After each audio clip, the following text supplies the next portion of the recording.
Ew! Smells like it's time for another Shy Life podcast. 10, 9, 8, 7, 6, 5, 4, 3. Good luck, studio. Oh, it's the Shy Life podcast. Oh, there's going to be some drama ahead. All I wanted was a pie, and then I hatched out of an egg. Okay, bring the mic over. He's ready to record. Hello. It's the quiet ones you've got to watch, you know. Is it metaphorical? Is it deep? Is it deep? Boy, he's not all that shy, is right. Blimey, Governor, it's the Shy Life podcast. Hello, Paul. Excellent.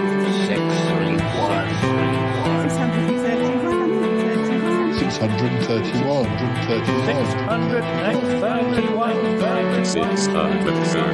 631. Bonjour et bienvenue au podcast The Shy Life. Hello and welcome to another episode of the Shy Life podcast with me, Paul the Shy Yeti. How are you doing? I'm all right.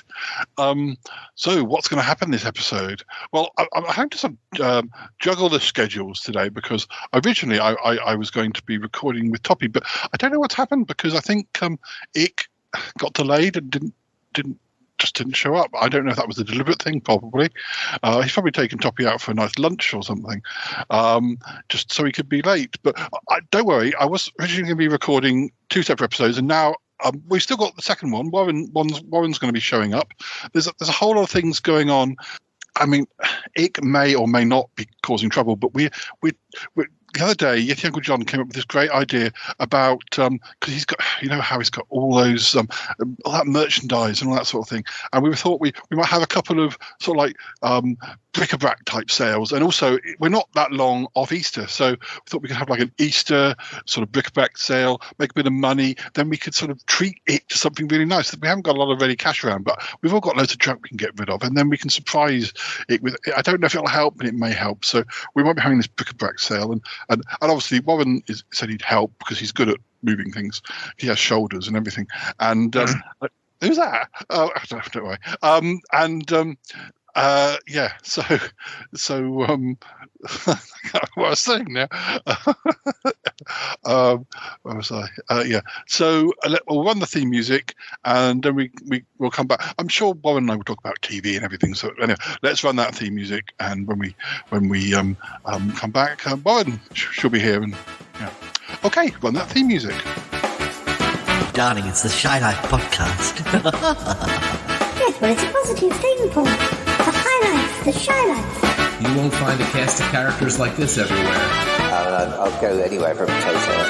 Delicious. Hello, campers. How are you? You quite like a big bang, don't you? Oh, yippee. Go Shy Yeti. Oh, I hope he hasn't found out my secret. I think he has. I love the Yeti test. It's my favorite thing. If you thought that was bad, just listen to this. Yeah, I'm strangely drawn to Yeti Uncle John's ankles as well. I could eat my body weight in crisps every day. Does anyone see my hot sausage? It's all gooey and we see it. Yum, yum, yum, yum, yum. Oh, I can't wait.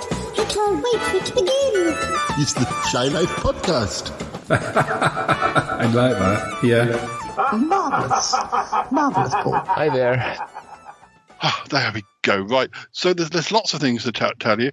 I was just looking. I was going through things to keep. Whether I'm not very good at throwing things out. I found this really good book called Horror Shows, and I've kept it aside because I thought Toppie would be interested in it, but I also thought that Warren would be interested in it because we talk about horror sometimes. But it must be quite old. Must be about 30 years old, this book. But anyway, yes. We're just kind of waiting around for Warren to show up.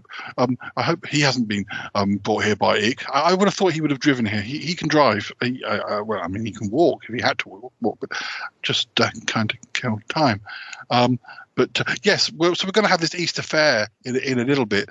Yeti Uncle John's been, well, you know, he's been. Are you going to let me in? Warren. Oh, sorry, Warren's outside. Hello, Warren. Come in. Hello, Paul. Caught my coattails in the door there. Fell over my own feet. I'm good at that. It takes good skills to fall over in a straight line. Yeah, thank you very much. Thank you for Hello, showing up. young Mr. Yeti. How are you? Oh, not too bad. You're looking trying younger every day. Let me little Jimmy Chops. Stop it. That's silly. Thank you very much for coming and helping. I thought the Mohican haircut. It's just CGI. Don't worry. I'm trying to find a few things to put to this bric-a-brac sale, that we're doing this afternoon. But we'll have time for talking about TV as well whilst you're here. But there's a lot of news. I'll tell you in a second. I want to show you this book. It's a book I don't think I can throw away. It's trouble. It's called Horror Shows. It's by Jean with a G, Jean Wright, and it's from, when was it from? 1986. This book, and I'd have been a teenager. Yeah, I'd have been 30. Is it in Sanskrit? I'd have been just about a teenager, but there's lots. I just opened at a random page. Look, Night Monster, 1942, U.S. Universal, 73 minutes, black and white. Doctors stranded in a formidable old mansion are victimized. Sorry. Oh, Toppie, come in. Let him in. Oh, Toppie, come in. Toppie! Hi, Warren. Hey, how you doing? Hi, Paul. Hiya. What happened? I thought you were supposed to be here about 2 hours ago. Well, listen, don't ask me. Ick decided that he needed to go around Alpha Centauri and Earth 50 times before dropping me off. It's almost, Paul, like he was delaying my arrival. But that can't be. No. Intergalactic Greyhound for you, isn't it? It's quite possible. It's quite possible the way he's been recently. Well, it's fine. Well, I always knew that trying to get 2 sessions of recording in one afternoon was going to be. There's no reason. You're here now, so you just have to be involved in what Warren and I were going to be doing. We were going to. We can do our other recording another time. Okay. I hope you don't mind. I mean, we're gonna. You'll like it because we're going to be having a bric-a-brac sale. We're trying to raise money, like to do something special for Ick, so he doesn't, so he signs his contract and comes back to us. But all right. My wallet. I didn't bring any bric-a-brac. No, it's fine. No, it's fine. It's fine. You didn't know. It's fine. But I brought a brick.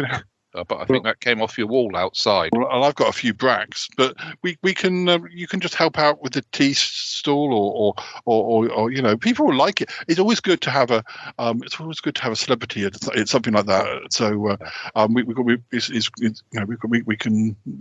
we definitely get more people coming if they know Toppie Smelly's going to be there. So yeah, at least I could say I'm representing America. Okay, maybe I'll keep that under my hat. I like your hat, Bo. I like your hat. Thank you.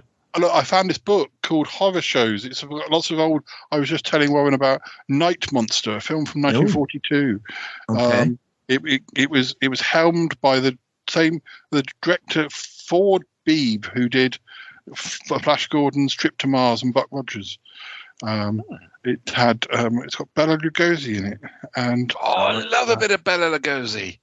I mean, I can't give this book away. I was trying to find things. I was saying to Warren, Toppie, it's difficult to, I'm such a hoarder. It's difficult to get rid of a book like this. I'm sure. I was going to show. I want to keep this aside because we might talk more about this in another episode on another day. So I've also got. I found all these different quiz games that I never opened, and because we do quizzes on the show, I was thinking that I was going to do a big game of quizzing and stuff, but I think I'll just stick those back in. I think we're going to do more than one bric-a-brac sale anyway, so I'll just put these back, and then we can try because I wanted to try some of the quiz questions on you, but we've run out of time for doing that, so I'm just going to keep it for one of the later bric-a-brac sales, and I'll keep this book as well, and we can talk about that another time. But I got news. Okay.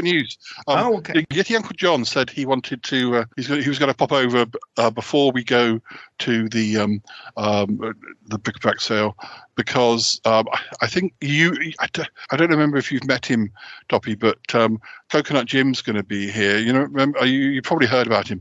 I have. He's a little bit. Well, he's played by 2 different actors. I'm never. Two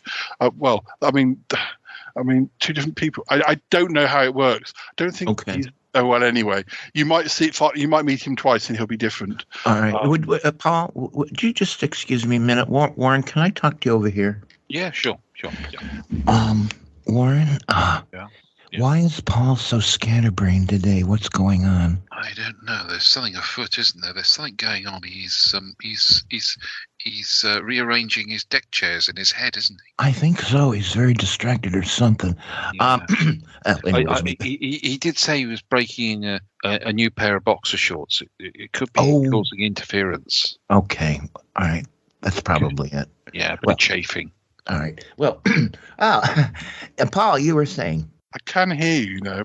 Anyway, look, what I got news. So, yes, Uncle John's coming over. He's got, because obviously he's using this as an excuse to get rid of stuff that he's had in the store. Goodness knows, I don't think people might buy it because it's for charity or for ick, but he's got some new invention and a new form of toothpaste or something, or new brand. But we're just gonna have to be polite when we try. He wants us to try it. It's not that toothpaste made of cheese, is it? Oh, I told you. Oh, lovely. Well, I think it might be, yes. Oh. I've forgotten I told you, Toppie, to be honest. Look, yes, it might well be that. So we just have to smile and then makes go and a great snack, actually. Yeah. Well, this toothpaste I don't like to sort of, embarrass him. What cheese is it? Gorgonzola? It's like the Primula type stuff, the stuff you get at supermarkets. He seems to think he's just put new labels on, I think. I mean, why couldn't he have sold it as cheese? Perhaps he likes the taste of cheese. I don't know. I don't know. I think he's been working on inventing a new type of toothbrush as well. So I guess that's why it is. But I don't know. That's all under wraps still. But I did tell you some other news. What don't you know? Both of you. I mean, Toppie's been here more recently, but Warren, lots of things have happened since you were last here. We had a demon for a start, but anyway, they've gone. But what else has happened? We had this thing recently where we had Chinese food and we all had fortune cookies. And weird thing is that they were kind of true. Well, mine said, you won't be bored. Adventures are on their way, which with me they usually are on this show. But Cromitty had one that said your life is going to change, and I think he used that as sometimes these things, they're almost self-fulfilling, aren't they? You get something, you think, and then you almost make the thing happen. Or if you're of that mindset. Well, I had a fortune cookie with Andrew and Lisa literally yesterday. We had a Chinese meal, and I ate my piece of paper. Literally did, quite by accident. I forgot there was a message inside it, and I ate it. And I said, oh my gosh, this is a bit stringy. So you might have to wait for a while to find out what it was. Yeah, it might affect the outcome. I'm a bit worried. He says you need to wash your hands after you've read this. Don't go to Moss Bros. Yeah. Oh well. So I'm afraid Cromitty kind of read his message as a sort of he called time on his relationship with Milo, which I don't think it's a bad thing. I think some of the conversations you had with him, Warren, has made him stand up for himself. And to be fair, Milo was very picky and choosy with him. Like, he called him up when he fancied seeing him, and they were supposed to be a proper couple. And so I think Cromitty been putting up with that for a while. And I think after talking with you, not only is he standing up to Uncle John, it's a big world. He needs to get out there. It's a big world. There's lots of people out there. So that's gone on. So if he's a little bit sad, it's because he's still a little bit sad about that. He's a little bit worn over that. Yeah. The of course. Cholula, we found out, was possessed by a demon. I mentioned that sort of. That doesn't surprise me. Well, it doesn't surprise me. No, her hands, definitely her hands. Yeah, they're far too big. Yeah, well, I mean, it's when you turned up for like she is like head of your fan club or one of the heads of the fan club, the most dedicated member of the fan club. The only member of the fan club. Well, no, Bettina. There's Bettina too. Oh, of course, there's Bettina. Yes. Yeah. Well, anyway, the demon's gone, and Tallulah's got herself a new boyfriend called Reginald, who he seems very nice. Martin's a little bit sort of sniffy. Martin, he's a little bit sort of unsure about the whole thing. But I think he's just being protective because she's had a busy few months, what with being possessed by the demon. The other thing I've got to tell you about, Yeti Uncle John is very excited. Not only has he got his toothpaste thing, but his fortune cookie, it said that he was about to have a happy event occurring in his home. And I thought, what does he mean by that? And because, of course, I sort of think of this as being his home. But to be fair, he said, no, I think it's the Magpie Hut because that is kind of also his home. Yeah, and spent a lot of time there. Yeah. Sure enough, we went over there. 6 little baby magpie eggs. So it's possible. Scrambled or fried? No. Can't be. No, that would upset him. They're all potential because to him they're all potential geniuses. Because as you may know, the magpies have proved themselves as quite competent artists. A little bit naughty at times, but as far as copying other artists, but. He kind of sees these baby ones when they hatch as, maybe they will also have the same talent or maybe a different talent. But apparently it takes... Well, there can't be enough talent in the world. No. Apparently it takes 18 or 19 days for them to hatch, and this occurred a week or so. So there's a possibility that towards the end of this episode, the eggs might even hatch. I mean, it would be a weird coincidence, but... it would be. But these things sometimes happen on podcasts, don't they? So, yeah. Paul, would you just excuse me, please? Sure. Warren. Yeah. Let's go over here. Okay, you can't hear us over here. Have you understood a word he's been saying? I think he's been drinking. I think he's drinking some fizzy water. I've seen this happen before. Yeah. It's an overabundance of subplots. Oh, yes. Yeah. But anyways, I guess we'll just have to keep humoring him. Do you know, I think he's keeping his hand in his pocket, he might have writer's cramp, which would explain that as well, wouldn't he? Okay. Yeah. Hi, Paul. Hi, Paul. What were you saying? I wonder where your Uncle John is, because he said he was, because we're not long before this whole bric-a-brac thing. So, I mean, I'm glad it was set up. Cromitty and the others were setting it up earlier, so we haven't had to do any shifting about. But I can't see him. I wonder if I should call him. Well, look, I don't know. Is he sitting on the eggs to hatch them? No, I don't. Oh, no. Well, I hope not. Gosh. Was he sitting there with a little heater warming them up? Yeah, it could be. It could be distracted. There's a lot going on. I mean, the bric-a-brac sale is happening outside the Magpie Hut, so of course, which is very, very convenient because who knows if they might hatch. But I thought he wanted to try his cheesy toothpaste. But look, we could talk about some TV. I mean, Toppie, I know.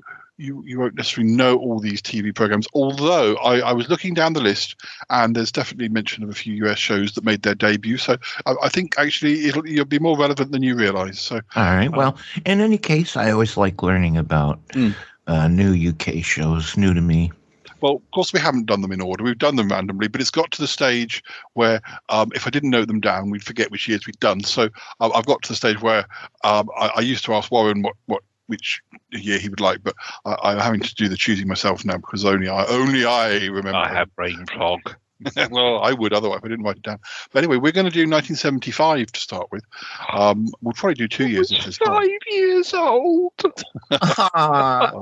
Warren, you're so cute. Oh, thank you. I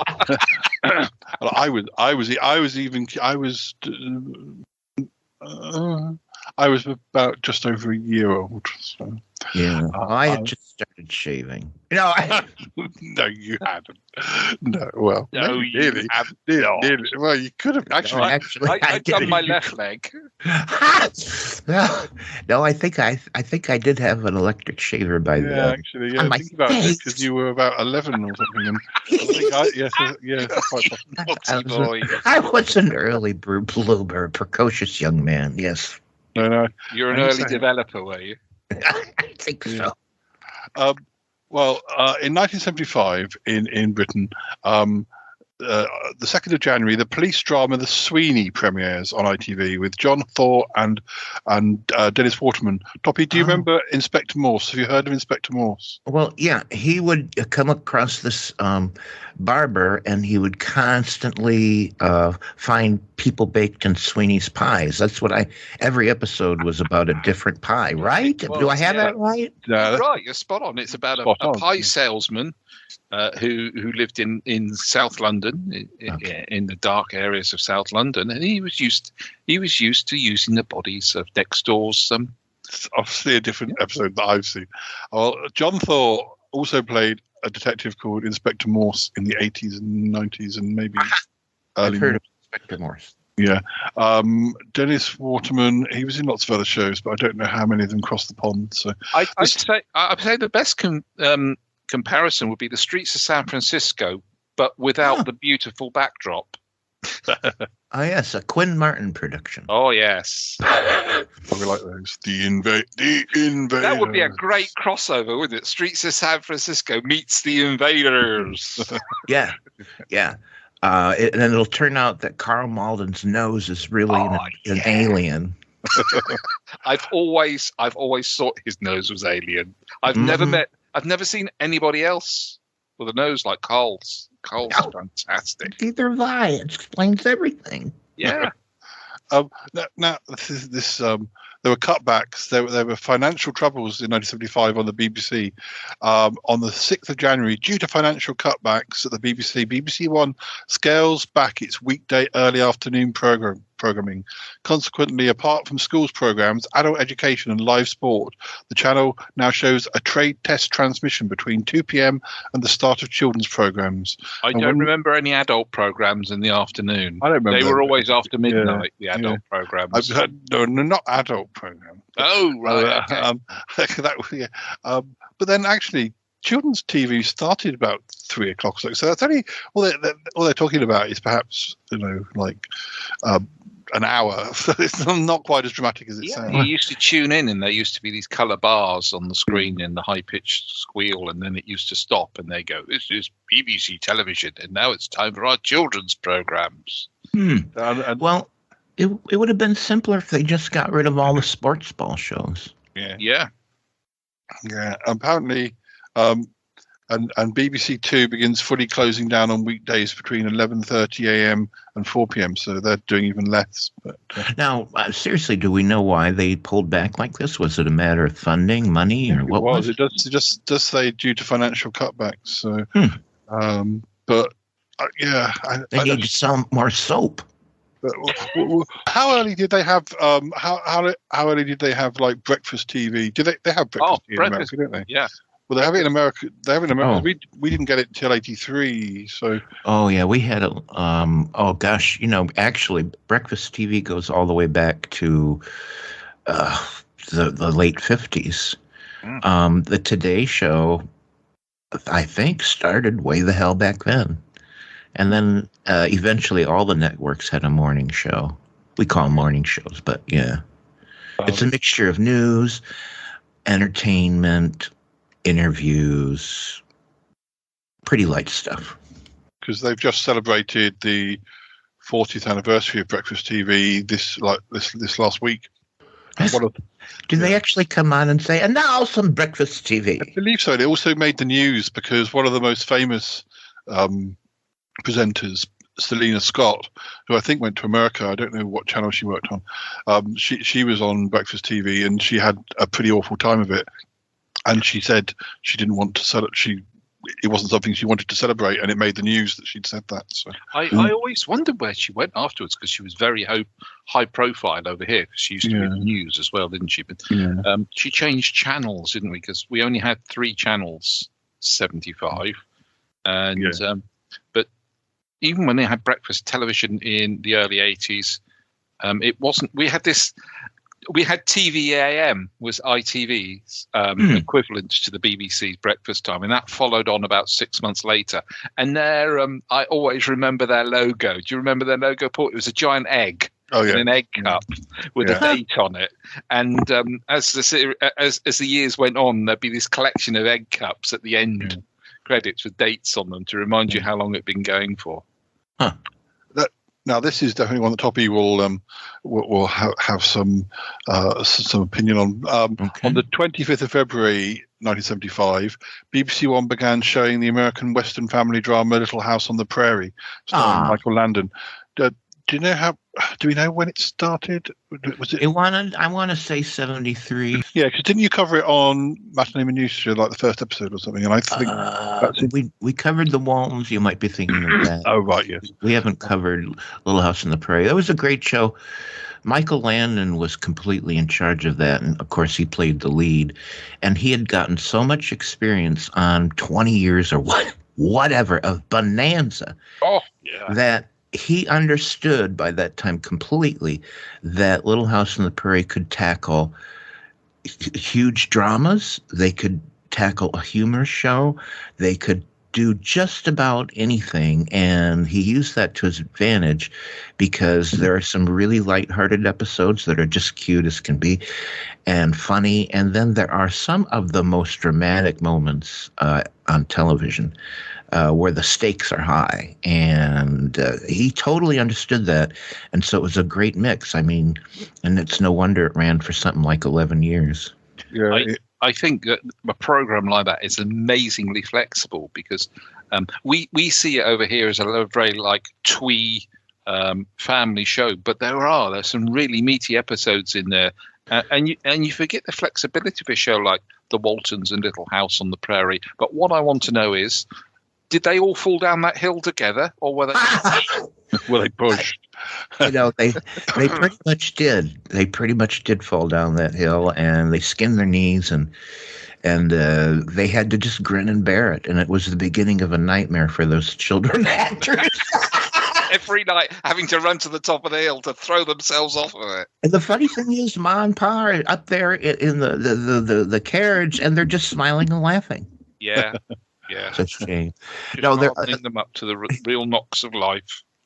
Just as an example, one of the ones I remember the most was a terrifying, and I really mean it, it was terrifying episode of Little House on the Prairie because these wild dogs had come into a pack, and Ma and Pa had gone away someplace and left the girls alone, and the dogs terrorized the children for an entire episode, trapped them in a barn, and the dogs are trying to dig in, and they're digging under to try to, and they're trying to get, my God, it was like, oh, holy crap. It was like Jaws. It was, anyways. Yeah. It started with I was looking at the information here. It started with a, it was a song. That's a song. It was there was a pilot movie or TV movie of the week, which was actually, it was recorded early in 1973, but it wasn't shown until March 74.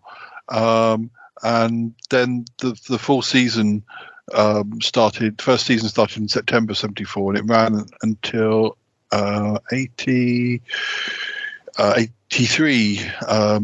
And it was nine seasons, but then there were some other movies afterwards. Yeah, I remember when it first started over here. It was really seen as really revolutionary, and quite something we weren't expecting at all.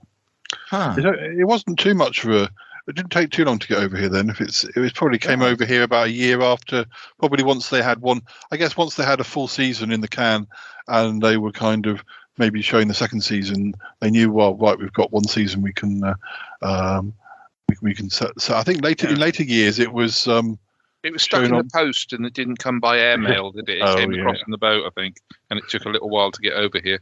Because I sort of remember it being shown perhaps on Channel 4 in the 80s, I mean, that seemed to be the natural home for a lot of repeated. Yeah, early 1980s when Channel 4 started up, they obviously hadn't made any programs by then because they hadn't got their license to make programs. So yeah, we had a lot of either old British TV or a lot of imported American TV. Yeah, but it was good. It was good. They were very, very careful about what they shown, so it was always good quality. nothing much happens. Nothing much happens in March 1975. There are some things, but they look. Yes, it did. It was my birthday. I'm sorry. I got a wind-up fire engine. We could have made a TV series all about that. It made a siren noise as it went along. It's just stuff about cable TV. I can tell you about it. The Bristol Channel closes in March. I don't know what that is. What's the Bristol Channel? The Bristol Channel is the channel, or a TV channel, or the actual physical channel. Well, I imagine it's some sort of TV channel I've never heard of. The Bristol Channel's the river that goes through Bristol. Yeah. Well. No. It was all about Bristol board and how you make it, and it was fascinating. Well, what's Bristol board? Bristol board. It's something people draw and make art of. Right, okay. Every day's a school day. Well, in April, the premiere of Edward VII, the drama series made by ATV in 13 one-hour episodes based on a biography of Edward VII. Edward VII. Yeah, it was a sequel to Edward VI. Yeah, but it was always going to be more disappointing than Edward VI, wasn't it? They were going to. I guess they're going to say it was never this. It's not like the original, is what everyone would say. Best one was Edward. Edward was the best, and they're just making more and more spin-offs and stuff. Like, they're doing a seventh one. Oh dear. We had Meg Richardson, Noel Gordon, played by Noel Gordon, married Hugh Mortimer, played by John Bentley, on the soap opera Crossroads. Didn't he come to a sticky end? Not sure, quite possibly. I don't know. I only know bits about Crossroads. Crossroads, Toppie, is one of our less prestigious soap operas, but it ran for a long time. No, I disagree with you. It was cheap and it was tacky and it was wobbly sets, but people absolutely loved it. They like a lot of soap opera stars.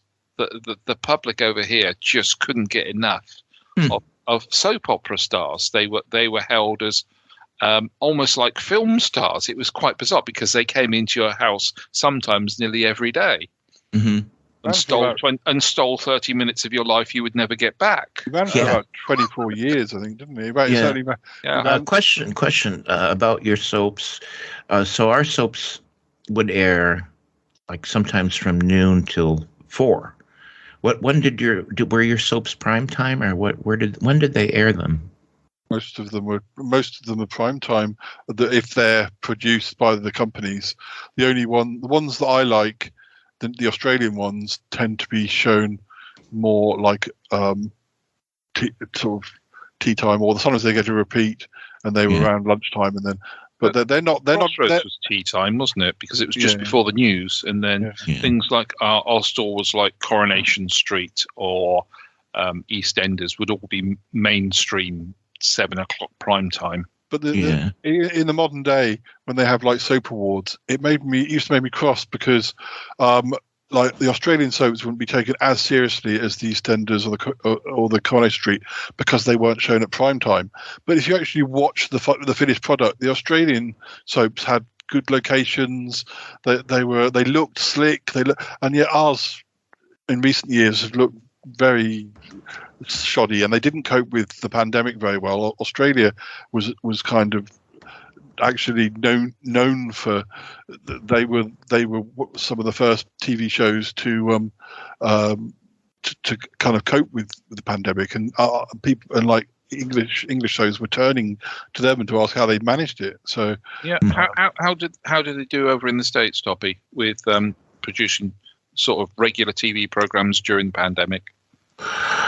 Well, they had to halt. I mean, there was a period where, just nobody knew what the hell was going on, and they were on strict lockdown.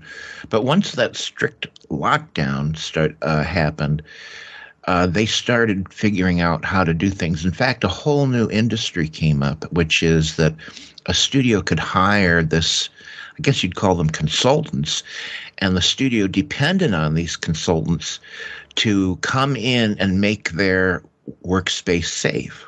Wow. And a lot of them hired this burgeoning, industry, and they said, we're gonna leave it all up to you guys to establish protocol and keep us on it. And so that's what happened. And they devised, again, more early on than not, they devised ways of shooting things so that there were very few people there.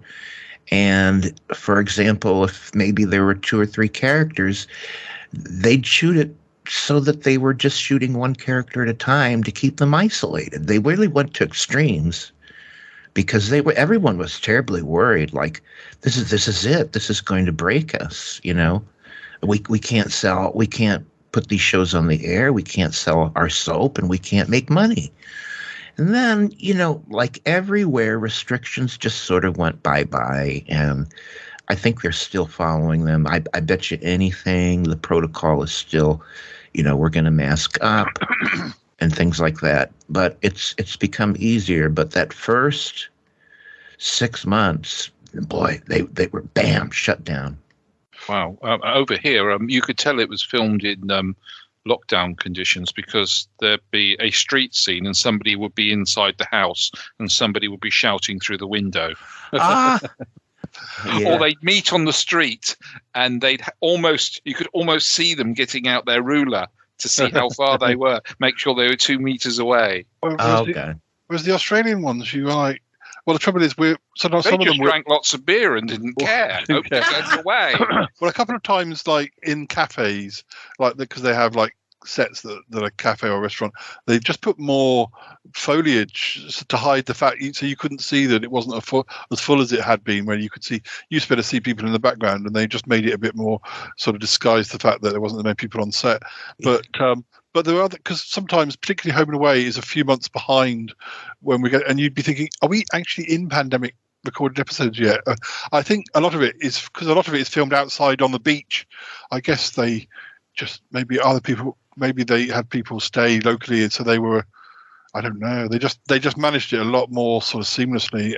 One of my colleagues at work in her downtime is a TV extra or. Oh, that's cool. Film and TV artistes, as they call themselves. I call them an extra. But she said the pandemic killed any work for extras because what would happen is, unless they really had to have a crowd, a scene with more than the main players in, they wouldn't have it at all. It would be completely cut out the shooting script. So the work that she'd been booked for, they were just being cancelled. Yeah. I will say that one of the interesting things that came around because of all of that isolation were that a lot of stars, a lot of creative people that we know, started just posting their own stuff. Mm-hmm. And a lot of them became, arguably even more famous because what they happened to be posting from their own living room was pretty darn entertaining. Yeah, wasn't Will Smith doing something like that? Wasn't he? But over here we had David Tennant and I was going to say Martin Sheen. It's not it's Michael Sheen. We're doing a sort of podcast show on Zoom, weren't they? Yeah, but it was slightly fictional, wasn't it? Yeah, it was very fictional. But and then the singer Toya and her husband were doing videos every weekend, and which got a lot of people, and I think probably helped when she also released a new album that did much better than things that she'd been releasing for years. Like a really great example over here is, and I can't remember his name, but he recently passed. He was an openly gay character actor that was on a zillion things, and I want to say his first name was Beverly or his last name was Beverly, and he was 60 or 70, but he was just sitting at home doing these, and they all went viral. He had a Southern accent. Oh gosh, you don't know who I'm talking about, do you? No, but maybe you'll remember it as we go on. Okay. Right. The funny thing before we leave Crossroads is that Noel Gordon was like the matriarch of the series, and she was in it for quite a long time until she was axed in the early 80s. But they were just about to release a whole box set of like hundreds of episodes of Crossroads, and it's kind of focused around her episodes, and it's just too much for me. I don't think even at its most wacky, Crossroads is quite as wacky as the Australian soap. So I think it's quite a big commitment to buy it all. So unless it goes down in price, I think that's probably one purchase too much for me. But tempted. But I think we're talking about hundreds of episodes. So and by the way, just one last add-on is that in the mid 70s. the networks all tried doing CBS first primetime soaps, and they were an hour, and they ended up being quite popular. Of course, I'm talking about Dallas, Falcon Crest, Dynasty, Nuts Landing. So those are all gone now, but there was a good 10 years where primetime soaps were a huge thing here. Is the person who died, is it Leslie Jordan? Leslie Jordan. But he played a character called Beverly on a show or something. There you go. That's it. Yeah, it was Leslie Jordan. He just told these cute stories in his little Southern accent, and they went totally viral. And then suddenly everyone knew who Leslie Jordan was, and he was incredibly. It boosted his career until his untimely death. Yeah, he was in Will and Grace and playing a character called Beverly Leslie or something.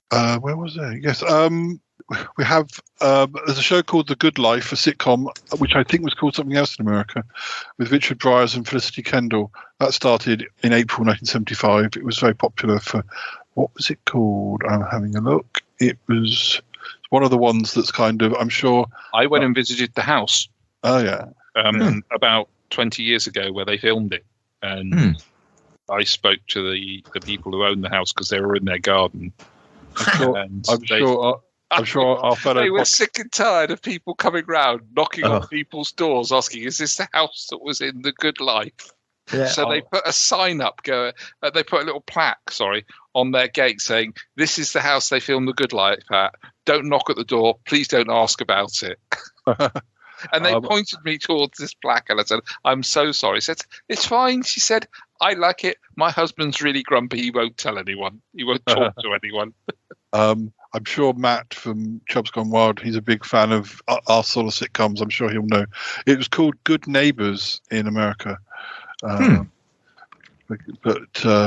because apparently there was already a short-lived sitcom of the same name as The Good Life. But it ran for 4 seasons, but you're talking UK, where each season's only 7 episodes. It was more a thing. It's an eco self-sufficiency comedy, wasn't it? About people who left the humdrum of life and decided that they were going to grow vegetables and have chickens. Although they didn't leave for the country, they still stayed in the city, but they just it was kind of a bit. You kind of think that they would go off and live in the country and do that, but no, they were still living in this because they had their neighbours who very posh. Yeah, people they used to work with. So if you can imagine that sort of social scene of a row of houses, and there'd be this one house in the middle of this entire row of houses, which would have vegetables growing in the front of them, and everybody else would have wonderful lawns and flowers, and everybody would be sitting around drinking G&T, and they would be up to their ankles in pig poo. There's a couple of other series that we should probably... I don't think we should speak about them. I'll mention the names and then we'll move straight on. All we can say is that both of them have unfortunate histories for different reasons. Is one a game show where people put costumes on?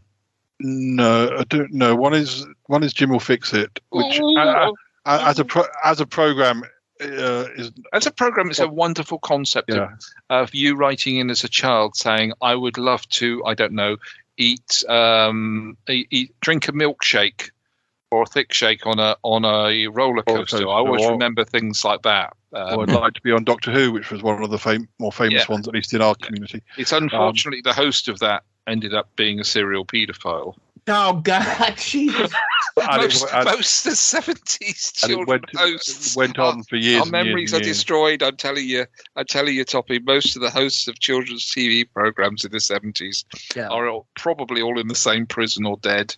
And the other program that's controversial, and there was a pilot, and then there was a series, but it was never shown. It's a program called The Melting Pot with Spike Milligan, which sounds horribly racist or potentially racist. Anyway, it didn't get shown, so one would suspect they even thought it was at the time. But Spike Milligan was a respected comedian.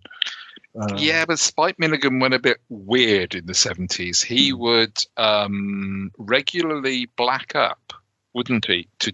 I think he did in this, which is why it didn't get shown. You mean like we call that blackface? Is that what you mean? Yeah. and even then in the 70s, it was being just frowned upon a lot. But he would write very weird sitcoms because initially he was born in India, wasn't he, with Irish parents? So often he'd write in his sitcoms, he would be a blatant person who's come over from India who's got an Irish twang to their voice, and he would be in the full makeup. He was originally known for radio comedy, so he had the face for radio. Yeah. So you wouldn't have had that problem back in the 50s because he wasn't seen. He wouldn't be trying that.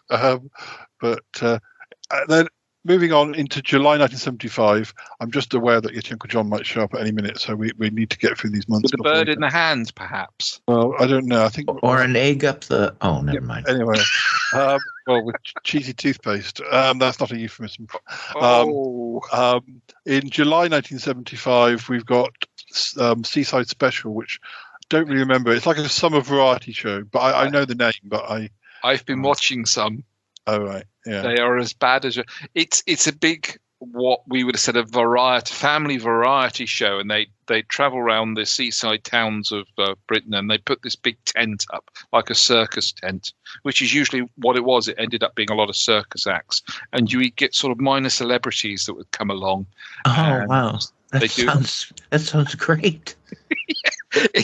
You can imagine with all the lack of excitement and lack of money the BBC had, but they would go and visit these, and it would bring huge crowds because we'd have like DJs, we'd have TV personalities would appear on it, and it was like gold dust to try and get these tickets. I can remember when it went to a town near us in 76, and we tried to get tickets, and there was this just mad flurry for it. But it was just, looking upon it now, because times change, it does look very sort of cheap and tacky. But then it was a really massive thing. Seaside Special, Summertime Special, those type of programs. It was really lovely, actually. It ran from 75 to 79, but then they revived it in 81 and in 82 and then in 87, but then it kind of faded away. There's somewhat of an equivalent. This show did not travel around, but locals would go to it or be drafted or found. And it started around 75, 76, maybe more like 77. But it was called Star Search. Ooh. And that's what it was. It was a talent show, basically, that you could audition for, and you would get a national audience, and it was syndicated. I think that's what it was called, Star Search, and it was one of the first of its kind. Of course, now we have a whole lot of them, like America Has Talent and all that jazz. It rings a bell because I think we had a program that was copied off of that in the 70s called Opportunity Knocks. And I believe it's from that American idea that we had Opportunity Knocks over here, or Search for a Star. I think of those two programs. I think it comes from. Yeah, I think that's what ours was called, was Star Search or something like that. And we seem to have done quite a few episodes from the south coast, places like Weymouth and Poole and Bournemouth. I went to. We have various national radio stations, Radio 1, 2, and 3, and 4 for the BBC in those days, and I went to a Radio 1 road show in Weymouth. Huh. And every single person on that stage is now in prison. Everyone who was on the radio. Again, their childhood totally destroyed because most of the DJs appearing there were really big names for us kids and teenagers. It was amazing, but alas, nasty things came out about what they did, the nasty things that they did. And most of them are, Yeah, well, we just had the Catholic Church do that here. No, I don't know. I don't. I can feel the thunderbolt hitting us now. In July, in sort of mid-July, ITV debuts our version of Celebrity Squares. Now they have that in the States, don't they? Or a version, or that's where it came from. We nicked it from the States. Yeah. Hollywood Squares. Yeah. A long running quiz show. Yeah. Because I'm sure I've heard Big Fatty talking about it, and it's currently on in some form. Even Probably. But, I think Whoopi Goldberg took it over at one point to produce it and keep it going. It changed hands, and there were different revivals of it, but it was always called Hollywood Squares, and famously the center square would always be someone pretty popular. And for years, oh no, I can't think of his name, but he did all kinds of quiz shows here, and Charles Nelson Riley. Oh, yeah. Yeah, he was or Paul Lynde would be the center square or something like that. The original revival, or the original version, had a comedian called Bob Monkhouse who did a lot of like quiz games. He also did Family Fortunes, which I'm not sure whether Family Fortunes is called. I'm sure they have a version of that in other countries, but yes. What else happened? I don't know where Yeti Uncle John is. We're going to have to go and find him in a minute. He sat on the nest. There's something called, it was a series of like a horror movie double bills on BBC Two, a series called Midnight Movie Fantastic, which went on to 1983. I don't really remember. I do remember sort of BBC Two showing things. I'll tell you some of the double bills. So the first double bill was The Cabinet of Dr. Caligari and Quatermass 2, but a Hammer film. Dr. Caligari is from 1919. I was going to say they'd have to turn the sound up on that, wouldn't they? Yeah. And then you've got The Telltale Heart from 1960 and The Premature Burial from 61. Noah's Ark from 1928. Is that a horror film? It is if you're at the back end of the donkey. I tell you. If you were the third pig in the line, you're like, sorry, we don't need you. This Island Earth and Barbarella. Oh wow. The Cat and the Canary from 39. I was going to say Barbarella would have been fairly modern, really, for that sort of lineup. Was Barbarella late 60s? Yeah, that's only sort of 7 years old or something at the time. There's also a Cat and Canary, I think, from the 20s that's silent. Oh yeah. There's also one from, I have a version from the 70s or the 80s. I definitely have a more recent.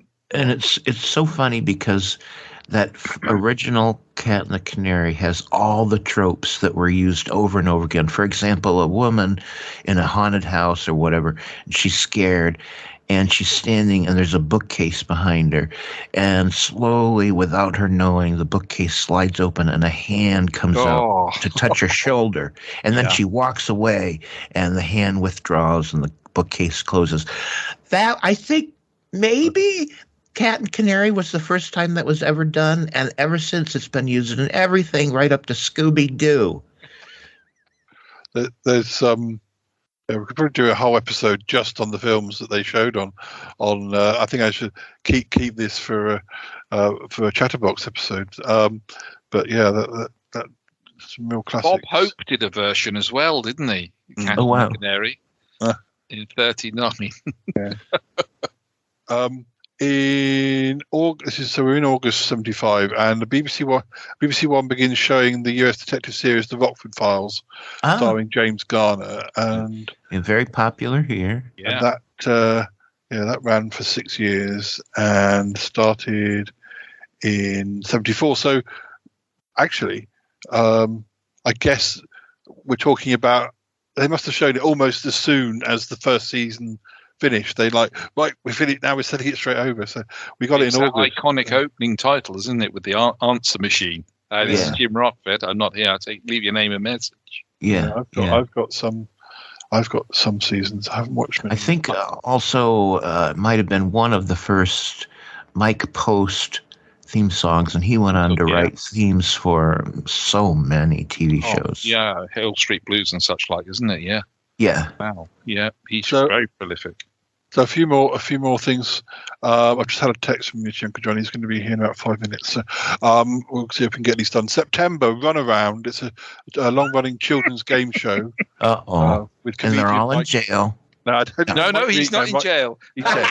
He was about one of the few people that wasn't. No, that was filmed in our local television studios. Run around. He is dead. He is dead though, isn't But he? he's dead though. He's dead. He was on EastEnders. He went on to EastEnders and then he died. Which, I think that tells you a lot about EastEnders. But He used to be a stand-up comic in the. In fact, no, he appeared. No, he was a stuntman before he became a stand-up comic because he appeared in some William Hartnell Doctor Who episodes.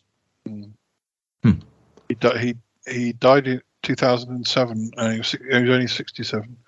But he's what we call a cockney, a true cockney. He was. Pete. That was the name of his wife. The character of his wife was on EastEnders. That's how he'd sound. Pete, get over here, Pete.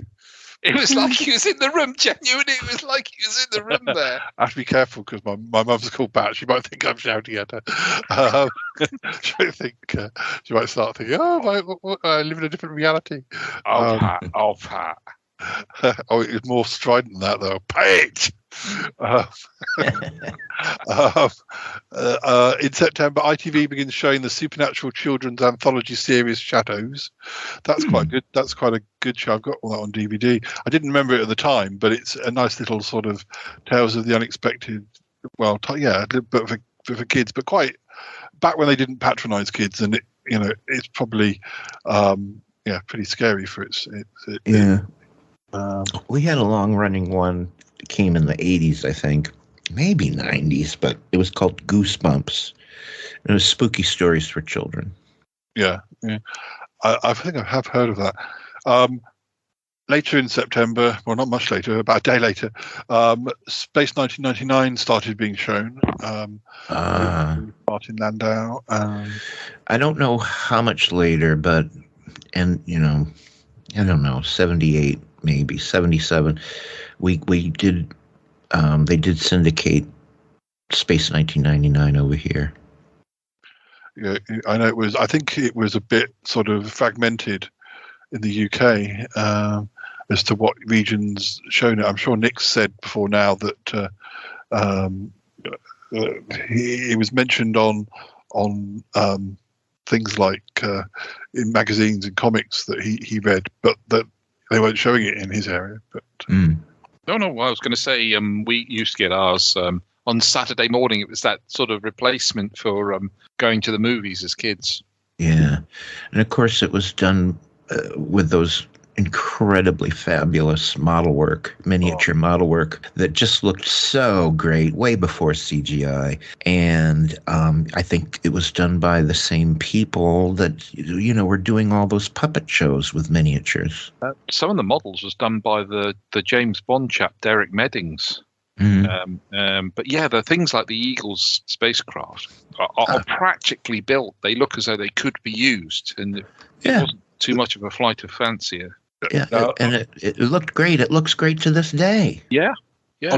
On the 19th of September, 40 Towers starts. Did that go over? That went over to America, didn't it? I think so. Yeah. I really think. I think maybe public television got a hold of that, and it was shown there. And it was much repeated for many years over here. There's only 12 episodes, but 25th of September. There's a show called Animal Quackers, which was intended as a sort of our version of the Banana Splits. I'm really looking forward to you to describe this. It was people in the same sort of costumes as the Banana Splits, but slightly more sinister. I got quite addicted to it a few years ago, and I didn't. You might have heard me talking about it on an episode around the archives, because I bought the DVD and I sort of remembered it a bit because it went on for about 3 years, so I might have been young enough to have seen some of the episodes at the time. Somebody asked me about that at work the other day, about Animal Quackers. I think it was about a month ago now, and this guy goes to me, what's Animal Quackers? I said, well, it's this kids program. I said the best way to describe it is that it was made in the late 60s, early 70s. it all looks as though they've dropped a very large tab of acid and dressed up as in animal costumes. You've just described the banana splits. I used to sit there on Saturday mornings and I'd drop acid. It looks like they've just been to some party and then had to turn up, and they turn up wearing the same costumes they wore some masked ball or something. Honest to God, I don't know if it had a plot. I think it was a vehicle to show short cartoons, wasn't it? Yeah, Animal Crackers wasn't quite the same as that. That was a bit different. That was a bit shorter and a bit different. I don't think there were cartoons in that. There was story. They tell a story, but they used to, an animal called Rory the lion. They used to Rory, sing him, tell us a story. And they did some. There was the episodes I've seen. They've done. I think they covered some famous songs. I was kind of surprised. I'm sure they covered a couple of Beatles songs, and I thought, blimey, the copyright probably wasn't. Maybe they weren't charging for those sorts of things then. Mm-hmm. But, I just remembered my very first lunchbox in second grade was a Banana Splits lunchbox. Banana Splits are really cool because I like those little buggies they used to drive around in. Yes, sand buggies, dune buggies. That's what they were called, dune buggies. In October, now as Warren and I have talked about different years, we've come up with mentions of, this was the first time a particular James Bond film was shown, and as time goes on, they get shown a bit quicker and quicker after they were originally in the cinema.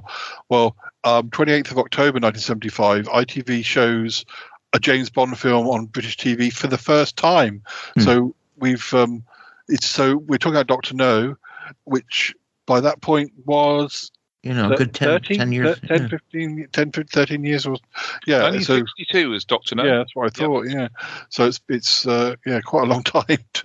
And then that became almost like a tradition. But in December, the 15th anniversary of the first episode of Coronation Street, 17th of December, The Naked Civil Servant, which is based on the diaries of Quentin Crisp, and that's got John Hurt in it. That's sort of one of the things that helped rise him to fame, along with lots of other things. But and they did the sequel to that.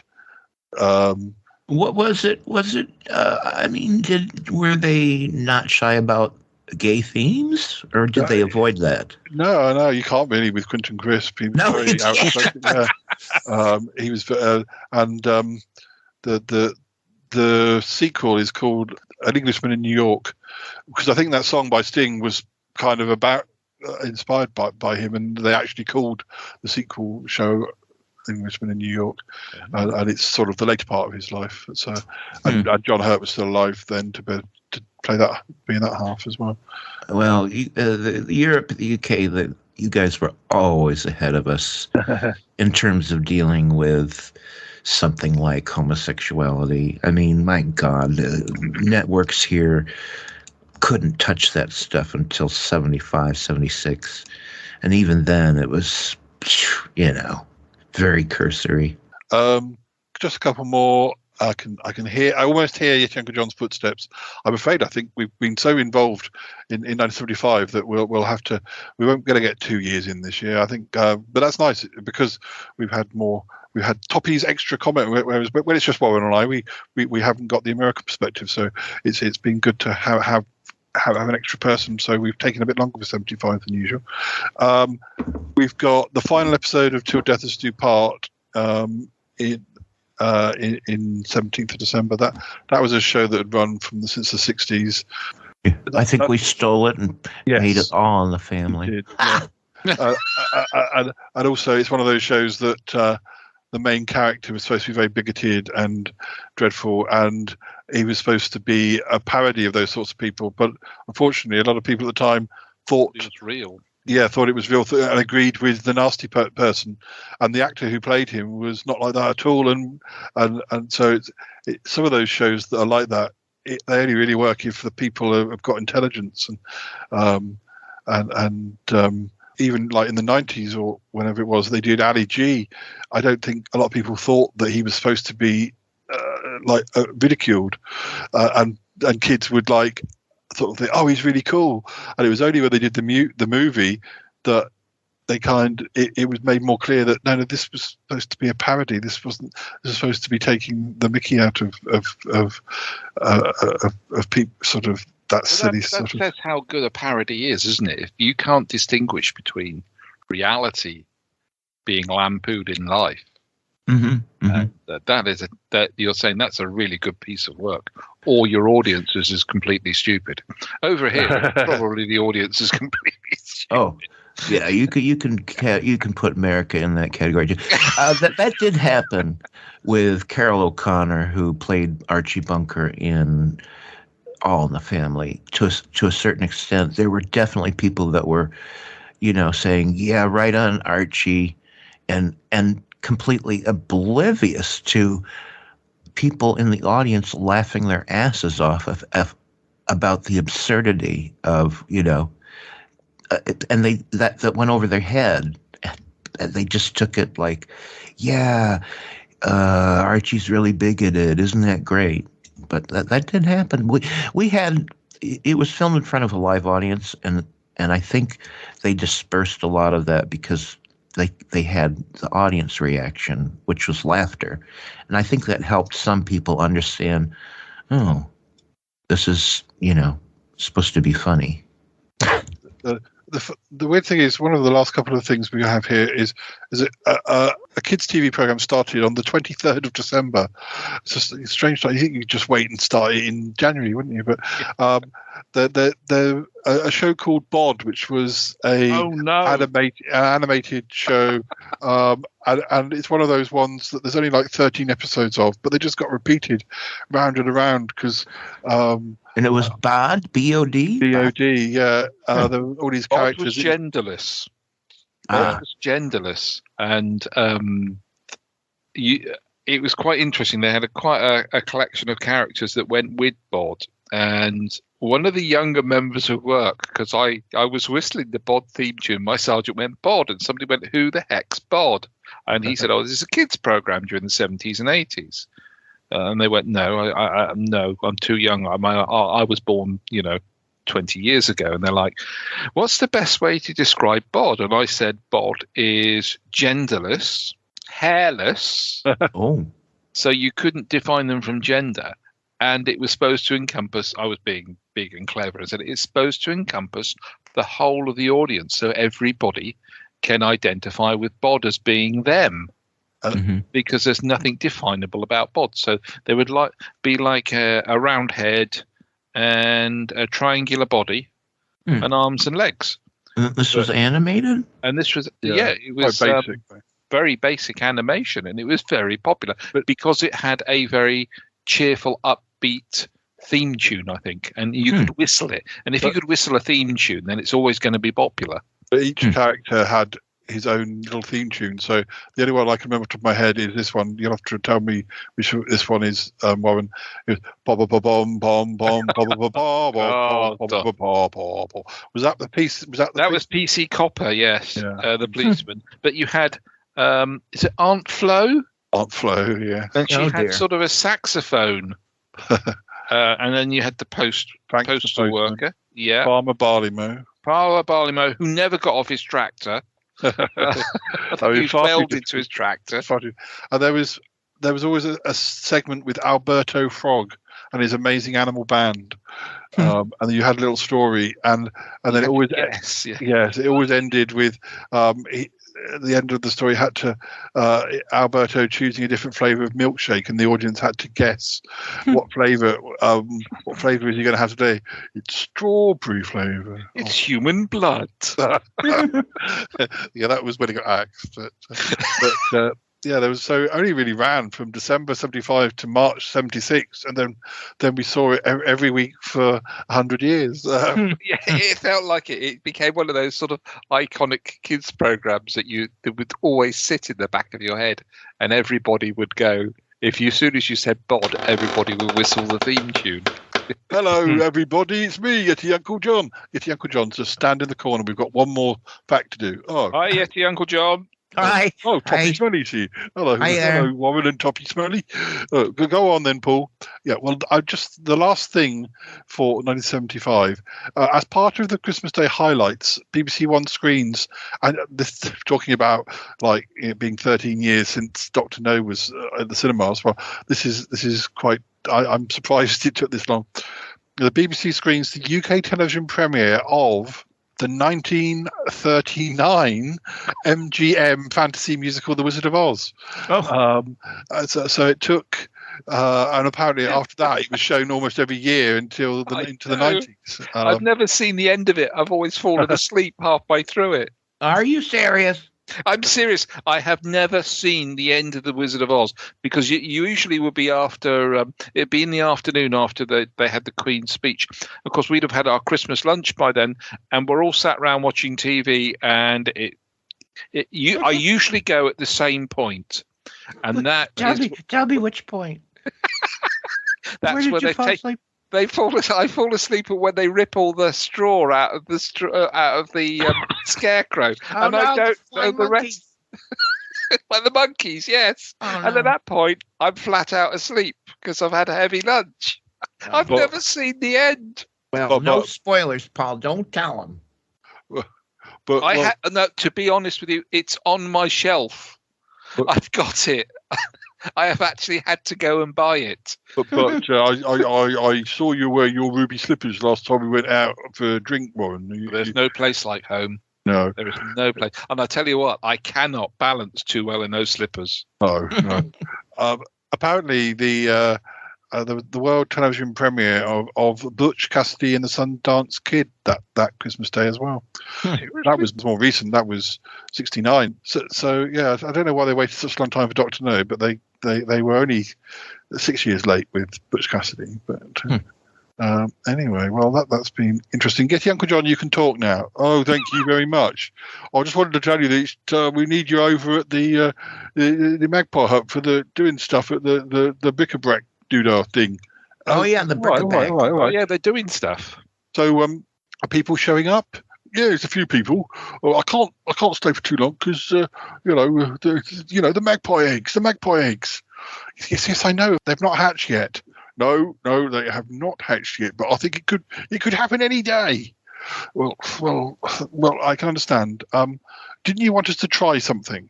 Yes, guys. I wanted to. Is it legal? It's my new toothpaste. Oh, God. Oh, no.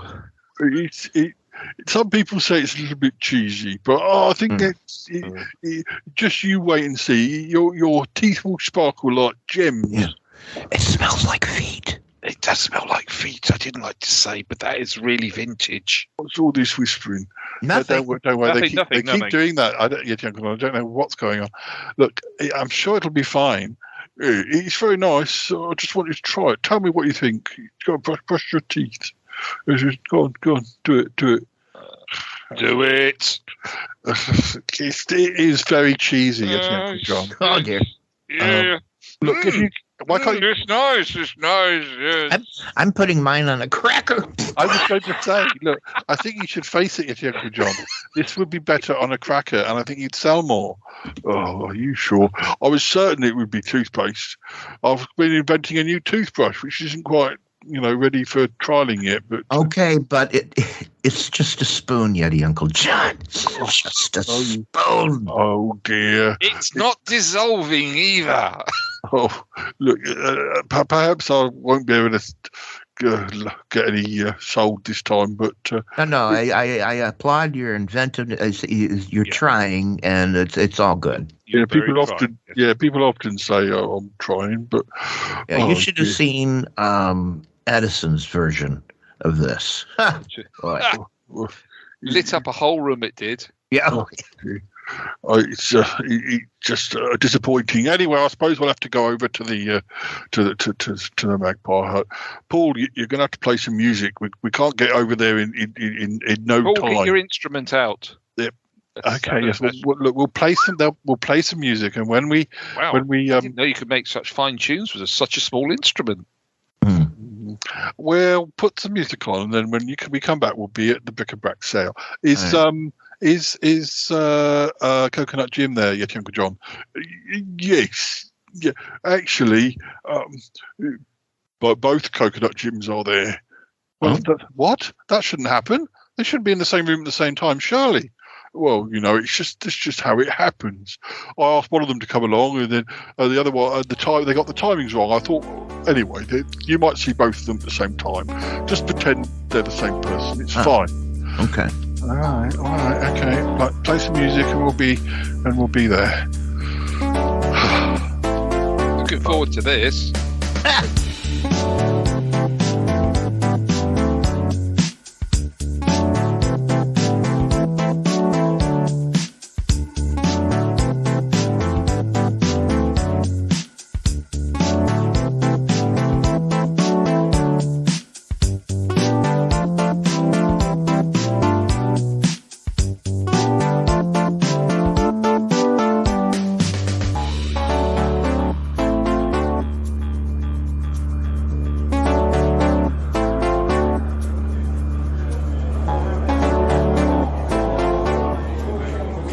Going over to Toppie's for lasagna later. Definitely, yeah.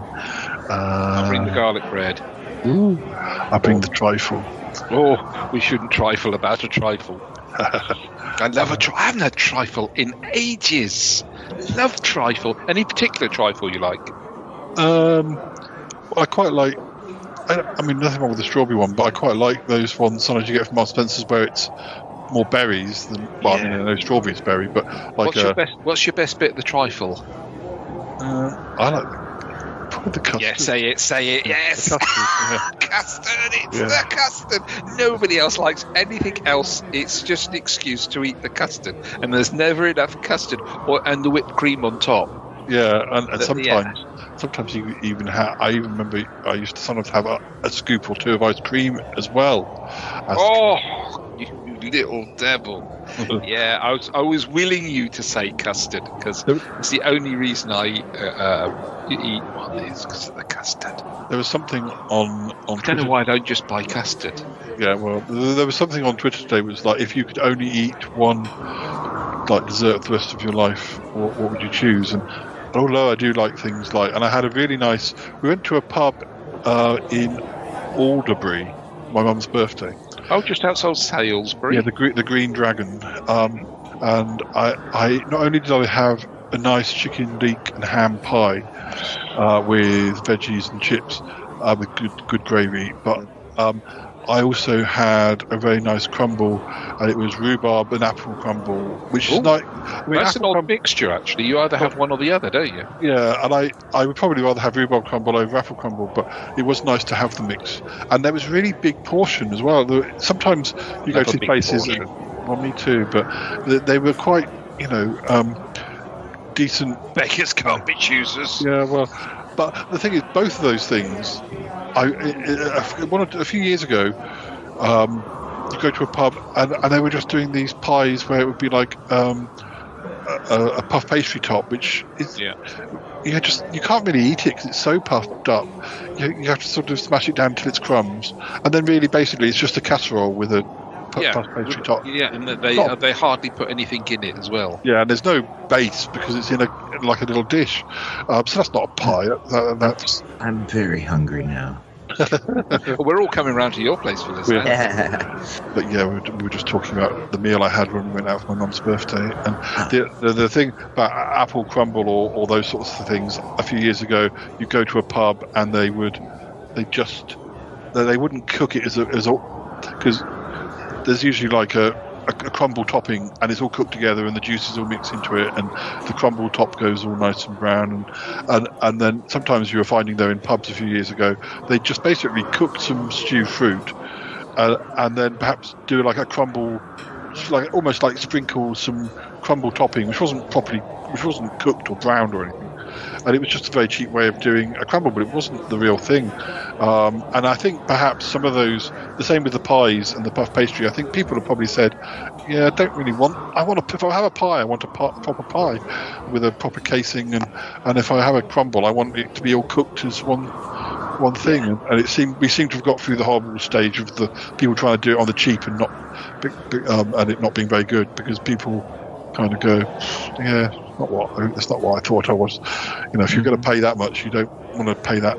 You don't want to, you want a nice dinner. You don't want something that they've cut prices on. Yeah. Do you guys ever call your kind of crumble cobbers brown betties? Is that a word that's ever used? I don't think I've heard that. I've heard cobblers, which I don't think like.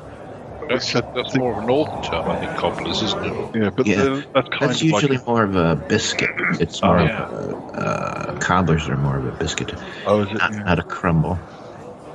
But I suppose we ought to stop nattering, because I think we ought to be helping with the. I know we said we were just stopping for a quick tea break, but it does seem there's quite a lot of people who have come to this bric-a-brac sale. I'm quite pleased for because we're having to sort of not explain to. And I don't think he hasn't shown his face. I don't think he realises that the money we're raising today is going to go towards him. We've just said we're doing it for a charity. But we haven't said it's actually for a. Am I supposed to not tell him about this? Oh, don't tell him on the way back. Okay. Because we'll do. We're sort of. We've got at least a month before his contract runs out. But not much more. But he's just playing hard to get. I'm sure he won't leave us. But I wonder. I wanted to introduce Coconut Jim, but Hello! Look at me, I'm Coconut Jim. I'm tall and slim, and look at the thing. I'm Coconut Jim. My goodness! Hello. Hello. Wow, I bounce up and down and go, hello. It's lovely to meet you. This is my friend. Just escaped from a musical show. This is my friend Toppie. Hi, Toppie. Hi. And here's my friend. Warren seems gone. I think he's I'm hiding over here. Oh, okay. It's all good fun, isn't it, Jim? It is. Hi. Oh, I can't stand still. He's so bouncy, Paul. I'm flexible and bouncy. Well, I'm Coconut Jim. Do bounce off, and we'll see you later. Oh, bye-bye. Goodbye. I'm Coconut Jim. I'm off my plane. Wow. I don't know if you know about Coconut Jim, Toppie. He was a cellmate of Yeti Uncle John's in. Well, you didn't meet him, I suppose, when you went to Shane Jail that time. No, I didn't meet him, but now that you mentioned, I do remember Yeti Uncle John talking about him. But I didn't know he was that jumpy. Yeah. Sorry, I was helping an old lady in the rummage sale. That's all right. She couldn't get her hands on something. She probably did after you showed up. Handsome young gentleman. But, oh dear, I don't know where everybody... Oh, here comes Cromitty. Hi, Cromitty, how you doing? Oh, hello, Toppie. Hello, Warren. It's good. Yes, I'm well. It's all going... Nice that so many people have shown up. Yeah, you got good weather for it, considering it's only, it's not properly, we're not that far into April or anything. Yeah, where did you get all this stuff anyways? Yeah, it's loads. Well, I mean, if you look closely, some of it's knockoff stuff. Yes, a lot of knockoff comics and, merchandising, the Yeti Uncle. People are buying it, though. I think it's because you're here, Toppie. A celebrity is in our midst. Oh, well, of course. Well, at least people are buying things. Have you seen Ick? No, I don't think he is showing his face. Well, he brought, because I don't know if you know, Toppie was coming over to record, and he was supposed to be here about 2, and he showed up. And then I had Warren booked for 4 for this, and Toppie was going to stay for this event, but we were going to record something else first, and it delivered him 2 hours late, and well, it's been fine. We've had a lovely time chatting, but oh dear, I'm sorry that he is causing this trouble. I know, it's just... Hello, lads. Hello, how are we? Oh, Coconut Jim. I'm Coconut Jim. Wait a minute, what? Pleased to meet you. Don't ask me. Oh, you got a fine grasp there, lad, a fine grasp. It's good to see you, Coconut Jim. Are you enjoying... Is he related to the other? I'll explain in a moment. Okay. nice to see you, Coconut Jim. Hey, lad. Good to see you too. You're being very helpful with this. I am. It's nice Getting my hands in places they should be. I think Yeti Uncle John appreciates you being here because, as you know, he's an expectant. Is this the famous Toppie Smelly? Oh, sorry, I hadn't introduced you. Yes, Toppie. I've got. Could you sign my autograph? Just where it says, "I promise to pay the bearer of this check." Just sign at the bottom for me. Okay. Just like Mickey Mouse. Lovely lad, lovely. I'll fill the rest in. And this is what. Oh, where's what? Oh. Warren was here a minute ago. You've met Warren, I'm sure. Oh yeah. Well, I expect you have to run along. More sort of wheel myself along these days, but yeah. Right. Thanks for helping. It's great to meet the personality of Toppie Smelly. Great to meet you, lad. Oh, firm grasp. That's not his hand. Goodbye. Oh, sorry, did he squeeze you in the anyway? No, it's fine. Paul, where do you find these nut balls? I mean, these. This is nothing to do with me. This has is to do with. Yes, he has. This is to do with. This is Yeti Uncle John. Yeah. I mean, Warren and I first realised this was happening. Well, Cromitty. Where was Cromitty? He was here a minute ago. I think he's had to go off again. Cromitty first brought it to our attention earlier this year that he bumped into Yeti Uncle John in a supermarket with Coconut Jim, the first one we met, and then later in the day had bumped into him again, and he was the second one. And it turns out. Well, this is why it's a bit strange today. I am Coconut Jim. Hello, Coconut. What are you doing? Over there. No, Coconut Jim. You don't want to be doing that, Coconut Jim number one. Oh, look at me, up and down. I'm the green goddess. No, oh, boy, come here, lad. Oh, I don't know what it is about him. I just don't know what it is about. I just don't know what it is about Coconut Jim number one. He's me alter ego, and ever since I had that accident, he's appeared. Oh, there's no need to be like that. And he does a very poor Irish accent too. Well, run along. I'm sure there's lots of things to be done. This is not the story that I heard. The story I heard was that the character only did part time, and so there was a different actor playing him in the second half of the episode. Okay. I guess that's the story behind the scenes story. I shouldn't have mentioned that. So I think the alter ego is the official line. Well, it is April. We don't know what the truth is in April. No, I know. It could be April Fool for all I know. But the thing is, so the official story is an alter ego. In truth, I heard that the actor can only do the more, but to have them both here together, I don't understand it. Look, I don't understand some things that happen on my show. Okay, because I sure don't. No, it's fine. Even why? I'm a recent newcomer. Yeah, but I mean, things get a bit crazy on the Smellcast. But I mean, I know recently we've been pushing the extent of just how weird things are. But Yeti Uncle John, how's it going? Hello guys. It's all right. I've just had a phone call from Snippy Martin. Apparently he's got a puncher, so him and Toledo aren't going to show up. I was hoping that you'd get to meet Reginald Pipes, but I think Toppie with Warren. I don't know if you've heard. I don't know if you've heard. Toppie did a splendid job quite recently at our Magpie naming ceremony. He was our efficient. He was the person, the guy. That was me, Warren. Well, I don't know if you know. I think you named you must have named these ones. The mother and father of my little eggs. Not they're not my eggs, but I'm like the guardian. It was Cynthia and Johnny Boy. They're the mother and father. No kidding. But how many eggs? Six. You must come and have a look. You must come and have a look. Makes a good omelet. What?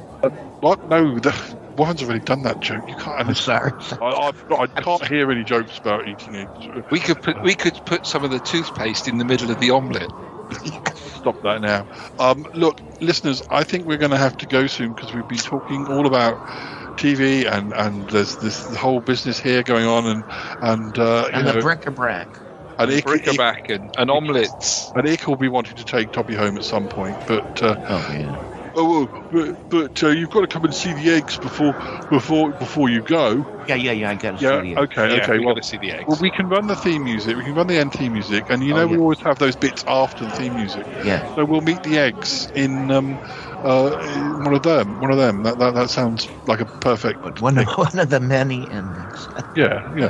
So, listeners, thank you for joining us. Thank you for listening, and thanks to Warren, and thanks to Toppie, and thanks to everybody else. Thank you for inviting us. It's interesting. It's nice that you've both been here at the same time. I mean, I know you've been on Chatterbox episodes, but I think it's worked out fortuitously. I thought I was going to get 2 episodes, but in fact, to have you both in the same episode is equally as nice. So I'll keep those plot lines for another episode, Toppie. We've got a whole stack for you, don't worry, we got the whole year left. Yes, Although it's April Fool's Day, or close to it. Around it, yes. Or it's near Easter. Nearly halfway through the year. Yeah. Well, it will be before we know it, but I wonder how many episodes I've done at this point. Probably about 1,000 or something. At least. Anyway, guys, we're going to say goodbye, but we'll be back. We just got to creep over to the Magpie Hut. Make sure you creep. Don't go scaring them. Oh, all right. We won't. All right. I think we should do that tippy-toe sound effect from Scooby-Doo. Yeah. Yes. Do we have that? Yes. Do we have that? I love that. Let's do it. Just a minute, guys. Where are you going? We were just going to go over to the Magpie Hut.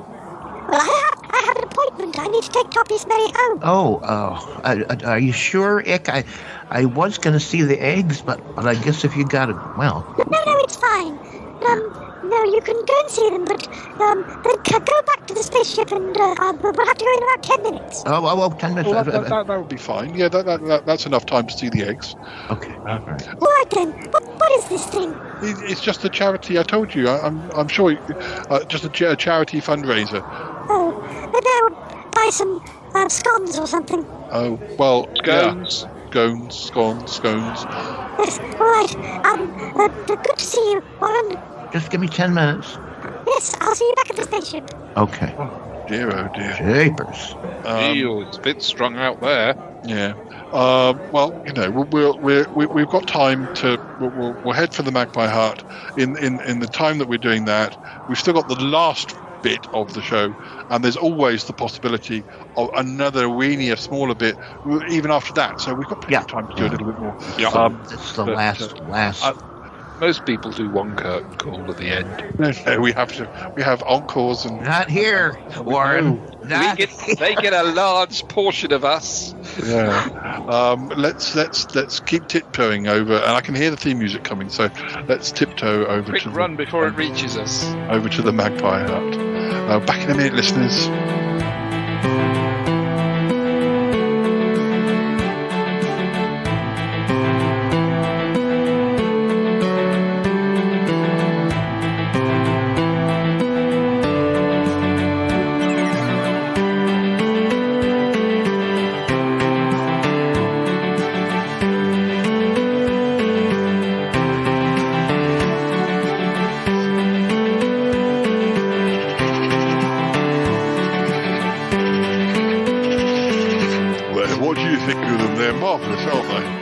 Lovely set of eggs, my friend. I am a little bit worried. Why? Well, they look like they're made of china. No, they're not made of china. They're real. No, tap them. No, don't tap them. That's China. No, it's not China. It is. Are you sure they're not bed-warming eggs? No, they're not. No, I think it's because they're about to. We're be a bit quiet. We don't want to scare them. Cynthia will be furious. It's because they are due to hatch. They've got that shiny sheen because any minute they're going to open up. I think they're made of china. I only got 10 minutes yet, Uncle John. Is there any way you can, move this back? I don't think we can expect them to. Oh, just a minute. Look, I swear that one moved. Look, there's a little thing. Look, there's a break. Oh my goodness, it's happening. God, it's happening. Wow. It's the mutual of Omaha's Wild Kingdom. It's starting to hatch now. What's going on? Oh my goodness, the babies are waking up. Yeah. They're hatching. It's called hatching. They're definitely magpies. They're not eagles. They're yawning and stretching. Oh, they're very cute. I can't believe it, guys. I can't believe it. Congratulations. Have a cigar. Thank you. I feel like a proud daddy. Well, I guess it's because I am. Well, at least I'm a guardian. At least, I mean, I'm not a physical father, obviously. But, Uncle John, I'm so proud of you. We all are. Oh, it's lovely, though. Well, this is heartwarming. By the time you come back, Toppie, they'll be. They'll well, you better see them next time you're over. You'll better see how much they've changed. Oh, it's so good that what a coincidence that it happened on the day that you were visiting. Yes, it really is. It really is. This is our little house on the prairie moment. Oh, it's all. We can all roll down the hill together now. Oh, I might enjoy that. Goodness, what do you think, I hope the rogue dogs don't eat it. Oh, never mind. No, please. But I'm quite up for rolling down a hill with Yeti Uncle John. And with Warren, for that matter. And with Toppie, for that matter. For that matter, yeah.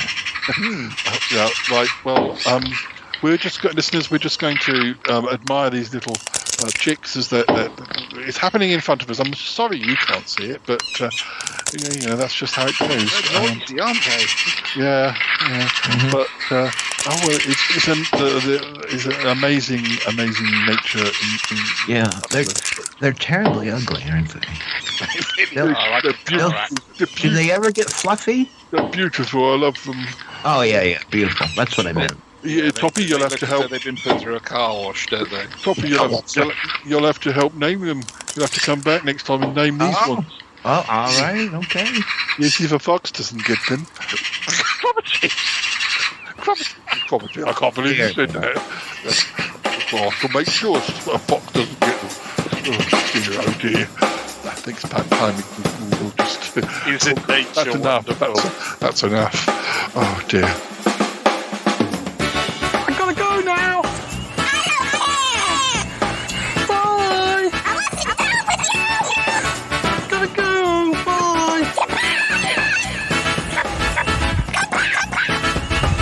Goodbye.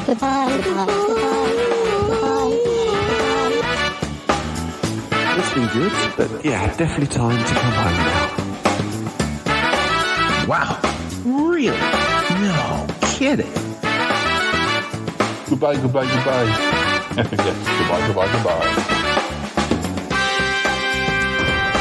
This show is part of the Pride 48 network. Find more shows over at pride48.com. Oh dear. What's going on now? Oh, it's the Shy Life podcast. Let's go.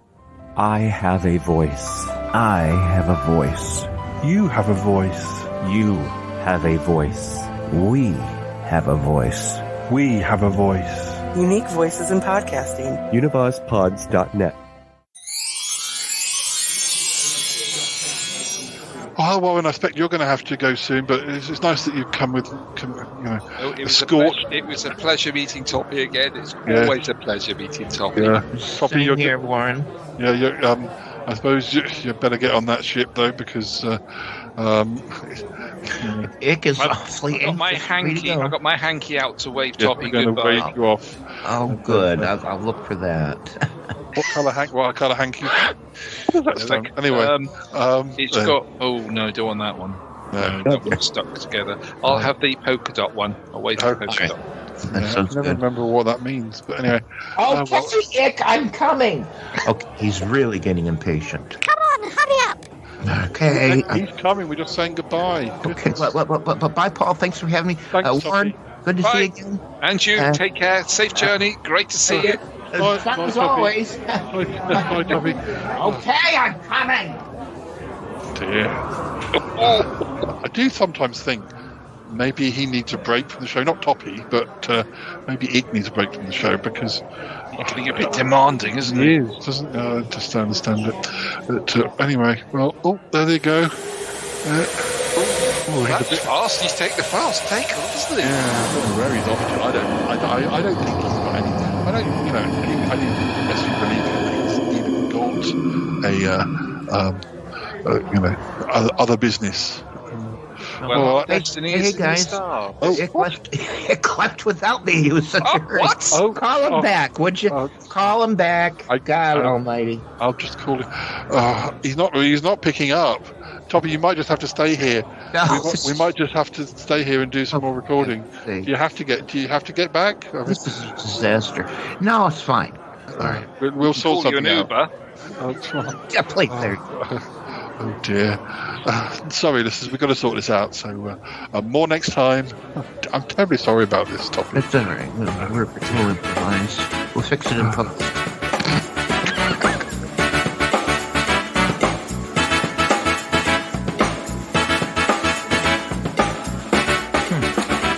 I haven't been on Paul the Shy Yeti's little podcast for a long time. I don't know. Oh my God, is this show over with yet? I'm flabbergasted. Flabbergasted! No, Paul. He's so sweet. Dearly! Oh, he's dearly. 631.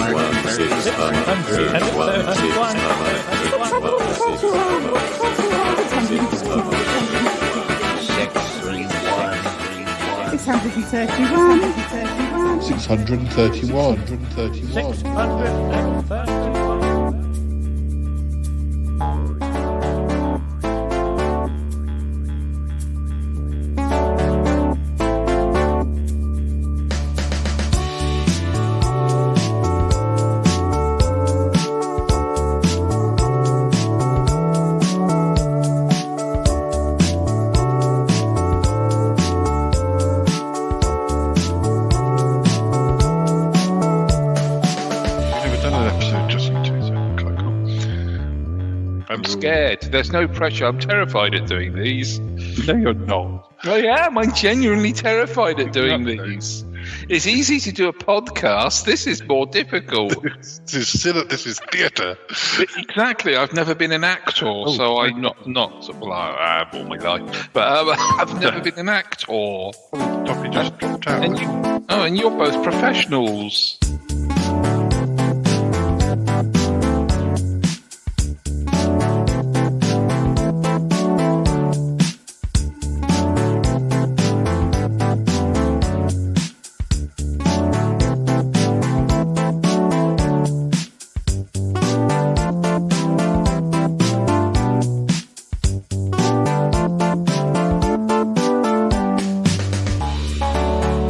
Hey listeners, we've got a bit of extra material here.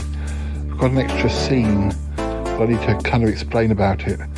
Originally, this episode was going to be recorded in late December, and it was just going to involve Warren. And I recorded the first 15 minutes, but then we didn't actually get to record the Warren part of the episode, so it was postponed until January. Listening back to it now, there were some things in it that are slightly out of date, like Cromitty still being on good terms with Milo and things like that. Only small things. But anyway, when we reconvened and began recording the episode again in January, it was on the same day that I was meant to be recording with Toppie. But things there didn't quite go to plan. So suddenly I found that I was supposed to be recording one episode with Toppie, followed straight on by an episode with Warren. But in the end, Toppie was available at the same time as Warren, so we combined their two guest cameos into one episode. And I postponed the episode I was going to do with Toppie and brought him into the episode that you've just heard about the Easter market. Fast forward a few more months and I want to edit it. I find I've got that original 15 minutes, which has quite a lot of nice conversation in it, but which doesn't quite fit with what I've recorded with Toppie and Warren, plus the fact that I'd already done a second introduction when I'd recorded in January. But I didn't want to throw it away, because, as I say, there's some quite nice banter and stuff about Yeti Uncle John's toothpaste. And, well, you don't need to listen to this if you don't want to, but here is the first 15 minutes, the original first 15 minutes of this episode, before I came back and started afresh. And it's pretty much all new material and stuff I didn't necessarily repeat. Well, not quite in the same way anyway. So anyway, have a listen and we'll see you again soon. So yes, it'll all sort of stop just before one's supposed to arrive. But it's as I say, nearly 15 minutes worth. Okay, have a listen.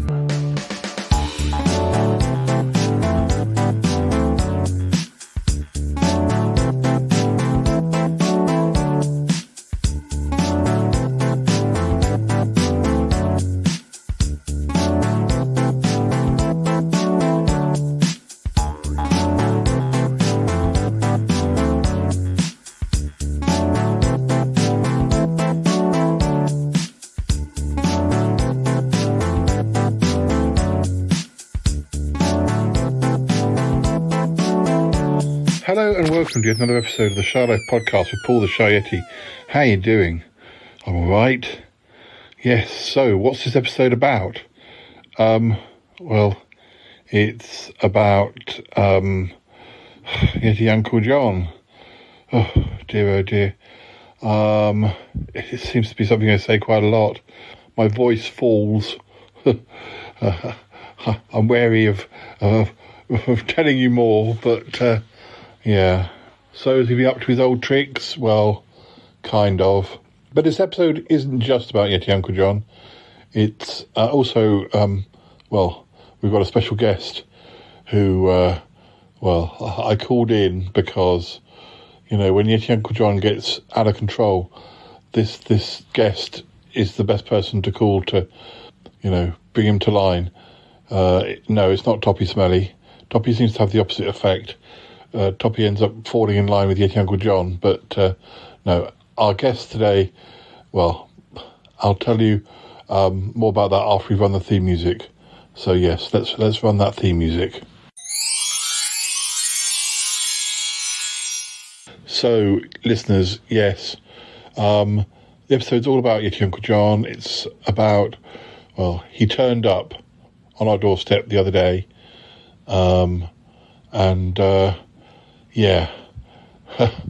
spoke to Cromitty and I, and dear oh dear. Have a listen. Paul, have you heard anything from Eek? No. It's getting closer. Getting closer. Yes, to the end of his contract. Only about a month left. Yes, we're approaching Easter, I guess. That's early April this year. Yes, Eek's contract runs out at the end of the month. Well, I haven't addressed it. I haven't approached him. I haven't, I'm keep hoping that something will happen which will change his mind. So I'm hoping that we leave it to the last minute and don't go on about it. Yes, well, I still think you should let him go. Oh, Cromitty, don't say that. Well, I do. Oh, well, you might be right. Hello, guys. What's going on? It's Uncle John. We were just talking about Ick and his contract. Oh, yes. Is he going to stay? I don't know. Oh, well. Don't sit there looking depressed. I've got an announcement to make. Oh, really? Yes. I'm hoping you'll be free tomorrow to come to my little market, Easter market. You're doing an Easter market? Yes. I've got lots of products, lots of lovely Easter products that I'm hoping to sell, and I'm hoping there'll be things you'll like. Oh yes, like what? Like this, for instance. It's a lovely new toothpaste. Toothpaste? Is this a toothpaste you've made? I know. I mean, not with my own fair hands. But look, it gives you a bright, clear smile. Your teeth do look very bright, but there's a bit of a strange smell. Don't be rude, Paul. No, but there is. No, it's just a toothpaste smell. It's nice. I'll leave you the free sample. Where is this Easter market? It's all out by the Magpie Hut. I called Bettina and August. I did leave a message with Ick. I didn't actually speak to him, but I mean, Magpie Hut's in view of his spaceship, so hopefully he'll wander over. I called Martin and Tallulah. Tallulah's very keen to come over. I suppose you must know about she and Reginald. Are they dating or something? Yes, that's what I heard. Yes, they are. I don't know what to think about it. She's a bit, she says that Madame Bettina, predicted the future and said that she'd be having a lovely love life with a man whose name begins with R, and she's obsessed with, it must be Reginald. Well, I mean, maybe she's right. I mean, they get on well, don't they? Well, they do, but I'm just a bit concerned, that's all. Uncle John, you're just concerned that he will move into her music school and you'll lose your right-hand man. Oh, yes. Well, I'm a little bit worried about that, I must admit. Well, I'm sure it'll be fine, Uncle John. I'm sure it'll be absolutely fine. He's very loyal to you. I'm sure even if he did move in with her, that he'd come back and help you with the Magpie Hut if you really need help. Oh, I'm busy so much at the moment with the taxis. There's so much going on. So many, people want to drive them around, including you lot. Yes, that's true. Yeah, well, you'll get to meet Coconut Jim tomorrow if you come to the market. Oh, yeah? Coconut Jim is going to be helping at the Easter market? Well, it was all his idea, I must say. He supplied a lot of the stock. Has he now? A lot of the stock supplied by Coconut Jim. You sure it's not knockoffs? Stolen stuff? Poor, that's a dreadful thing to say. Oh, poor Coconut Jim. He's just trying to help us out. Trying to cheer up our dull and boring lives. I don't know, Paul. If you're going to have an attitude like that, maybe you shouldn't come. No, it's fine. Is it okay if I invite, some guests of my own? Of course, Paul. The more the merrier. I mean, it won't just be people people I've invited, and yeah, it's like it's just an Easter market. You've been having quite a lot of events at your Magpie Hut recently. Yes, I have. But, it's very short notice. If I'd have thought, I'd have asked Bettina or Tallulah if I could have used their gardens. But it's very short notice. Well, it's like what you said about the Magpie naming ceremony. If you'd have not rushed it, you could have done it somewhere slightly more upmarket. Yes, well, I thought the Magpie naming ceremony went very well where it was, so I've no complaints there. Yeah, okay, well, let us know if we can help. I think Coconut Jim and I have got it all sorted. 2:00 tomorrow. All right? Get your Easter bargains. All right, we'll be there. Yes, we look forward to it, Uncle John. I'll leave you that free gift, by the way. Yeah, okay. I'll ring round some of my friends, see if I can drum you up some business. Yes, I'll do the same. Maybe Milo will come along. Oh, that would be great. Yes. I guess if Ick shows up, I'll just be polite. Yes. I don't want any fighting. See you around. Yes, see you around, Uncle John. Oh, dear. We should be spending more and more time at the Magpie Hut. Yes, it is the social hub of the area. It is. I can't believe we've got friends with big gardens. Bettina and Tallulah have lovely gardens. And yet we're out there on the heath by the Magpie Hut near the M25 motorway. It's ridiculous. I don't understand it. Paul, I was just having a sniff of this toothpaste. I don't think it is toothpaste. What do you mean? Well, the sticker on the front, it looks like it's been hastily applied. It says Kapow toothpaste. Kapow toothpaste. Yes, but underneath it says Primula. Primula? Isn't that cheese spread? Yes, Paul. I think it's Uncle John. He's been trying to sell this as a new brand of toothpaste. Well, if he'd been getting all his stuff from Coconut Jim, I'm not surprised. Coconut Jim seems even more dodgy than Yeti Uncle John. Well, you're right. He didn't seem to realise. No, he didn't seem to realise, did he? Oh, dear. Well, it does make your teeth white. It did make his teeth white, but that would explain his cheesy breath. Yes, I didn't like to say. He was very cheesy. Oh, dear. I was going to ring round some friends and ask if they'd come along, but I'm concerned. This blooming Easter market, it's going to be full of knockoffs, isn't it? Yes, I think it will be, Paul. Stuff that has fallen off the back of a wagon or something. Yeah, Coconut Jim, as usual, leading Yeti Uncle John astray. I mean, Yeti Uncle John has always been one for selling dodgy T-shirts and comics and knockoffs himself, but now he and Coconut Jim are a double act. It's just going to get worse. And I don't want to see our friends ripped off, feeling they have to buy this tat that he's selling. Yes, Paul. So who are you going to ring? Well, there's only one person I can ring. There's only one person that Yeti Uncle John will really listen to. Oh, I think I know who you mean. Yeah, Uncle Warren. I'm going to call Uncle Warren. Get him to come over. Get him to come to the market. He can keep an eye on things. And, if we catch Coconut Jim doing anything dodgy, or we see dodgy things for sale, then, well, Uncle Warren will know what to do. Yes, Paula. I mean, I think it's the only thing. I think it's the only way that Uncle John will learn. Exactly. We don't want him ending back in shame jail, or worse, real jail. No, we don't. No, well, I'll give Uncle Warren a call. I'll tell him that I want to talk to him about some old TV as well. He likes that. He likes talking about old TV. But he'll come over. I just don't want to make it sound like I'm only calling him because Yeti Uncle John is up to something bad. I'll play it cool, huh? Yes, Paul, play it cool. Don't let on. But once he's here, he'll help. It'll be fine. Yes, Paul, I know. Uncle Warren is very useful, very helpful. Very helpful indeed.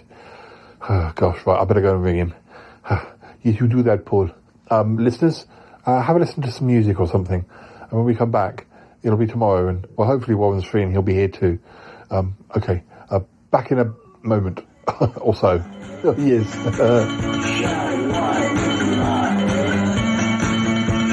This is just the weirdest thing I've ever heard.